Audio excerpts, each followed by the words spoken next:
my name is Jenna Jordan. I am a senior catcher on the University of Louisville softball team. So I started playing softball when I was 8 years old. I actually joined a rec league.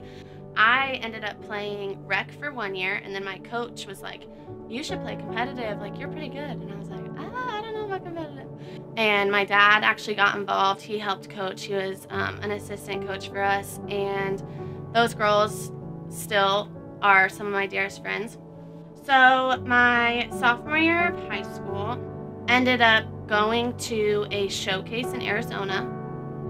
This was like my first big showcase event. My coach really encouraged me to go. He said a lot of good coaches would be out there. I would get out-of-state exposure, and I was really excited about it, but I was also really nervous. Where I was on a field that next morning for this showcase on Friday, and in between innings, my new travel ball coach came up to me and said, Jenna, get your stuff. I need you to come right now. Where she said, we are going to go to the airport and I need you to call my brother. So we rushed to the airport. I got the next ticket home, the only ticket left on the next flight to Denver. My brother said to call him when I got to the gate, so I called him and he just told me to hurry home. He said he couldn't give me any information. I asked him if he was okay, and he said, Jenna, I just need you home. Sat in that gate for an hour by a trash can, just sobbing and praying and asking God what was going on. I was completely alone and scared and terrified. I remember getting onto the flight and boarding and sitting down, and my mom calling me. And she had told me that it wasn't my brother that was hurt, it was my father. So, she said he got in an accident, just a few broken ribs, and that I needed to come home as soon as I could for him. My dad and I were like the stereotypical father-daughter. I was his baby and he was my world.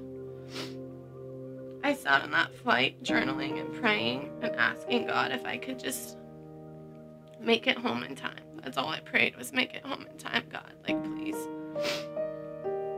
I come out of the terminal, and as the subway is crossing, I look through the window and I see my mom and I see both my brothers.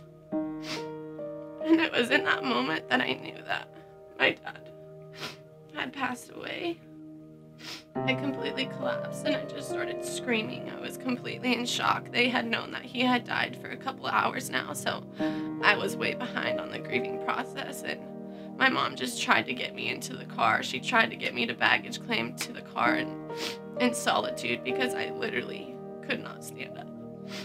And I would get up the next morning, and that was an accomplishment in itself. He was there, and I kept going, and we kept going, and we were just showered with love from our church and from our school, and people were at our house doing our laundry. We had meals every single night until January. I just did this life of grief, and we did this journey of grief and of figuring it out. So I ended up choosing to go to the University of Northern Colorado and start my freshman year of college, pursuing my nursing degree and playing softball about 30 minutes from home. My mom gets remarried. I stood next to her at her wedding, and I signed her away to this amazing Christian man. Made it out of the church and just broke. But got my release from the University of Northern Colorado and went on this transfer journey of trying to figure out where God wanted me. That same summer, I was super close with my dad's father. He in particular just had my heart after my dad passed away. That summer, my grandfather, he was really into wood carving. He had crafted me this wood carving, and underneath it was a replication of the thinker statue. And underneath he wrote, "To my little thinker." That summer he actually ended up having really bad heart problems and going into cardiac arrest and had a couple of heart attacks. And I found myself that summer, right before I was about to go on all of these visits to schools that I had been talking to, I found myself in the hospital. And I remember sitting at his bedside and him looking at me, hardly able to speak. And he told me that my dad missed me and that he missed my dad and that he was going to see him. The next day he passed away. And he was right. My grandpa really missed my dad. Next week, end up setting up 2 visits actually. I had been talking to the University of South Carolina, and I had been talking to Syracuse University.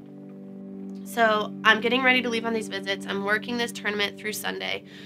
And all of a sudden, the University of Louisville softball coach is standing in front of my face. Had heard that I was a free agent, essentially, and that she needed a catcher. So met the woman, talked to her, booked a flight, is essentially the communication that we had. And I remember loving certain aspects of every single school. I honestly had my heart set on a different school at the time. Was walking around campus with the pitching coach at the time here at the University of Louisville. And I'll never forget turning the corner and seeing the Thinker. I saw it. It's one of 2 original replications. And that's the moment that I knew this is where God wanted me to be. I took a picture. I called my mom that night and I was like, Mom, Dad's here. Dad and Grandpa are here. This is where I'm supposed to be. So, ended up committing the next day to the University of Louisville and going on this journey of coming to a state where no one knew me. I didn't know a single soul. These last 3 years have been amazing. My mom and her husband have just showered me with their love. I would not have been able to come here if she wasn't remarried. I wouldn't be able to.